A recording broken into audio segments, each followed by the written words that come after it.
Different brokerages depend on how big they are, right? So the bigger you are as a broker, the higher the markup you have to sustain Right. business with, right? But the client that goes with these new brokers that are not really familiar, they should expect the kind of service that these guys are new. They don't know what's operation, what's flight operation, what flight catering is, the standards of following up with your client prior to the flight, after the flight, with the assistant, making sure everything is done.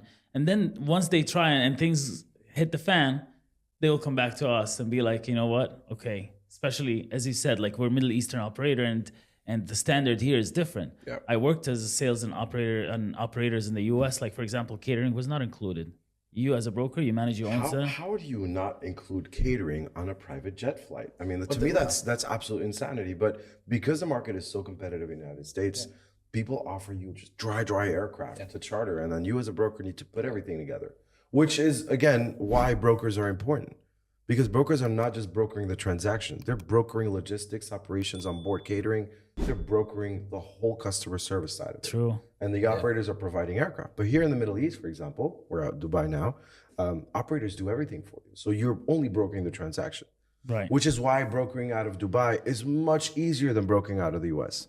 Our most complicated trips, to me, from like a simple point A to point B charters are the US charters, because the broker is a lot more involved. So our business model, again, is based out of a US brokerage and operating worldwide. So we understand how involved the broker needs to be in an operation, because we do operate in the US, and we understand what needs to be done with a Middle Eastern style operator, because again, sometimes these operators go overboard, and they're charging customers for services that the customer doesn't really need.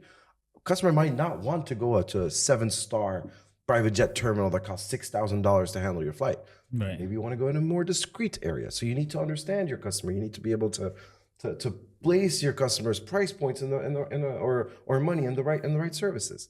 So a lot of these brokers out here in Dubai, they think that every single customer wants ultra luxury, wants clout, wants to be exposed, wants to be put in these ultra luxurious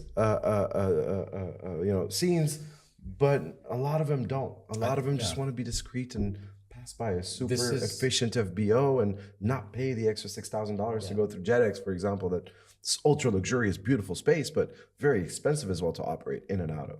So these clients are sometimes here in the Middle East paying for services they don't need. So they do need to rely on a good broker that is going to find them a good aircraft, is going to provide them good services, and avoid extra charges for nothing. If I can save my customer $150 on a trip, I will save my customer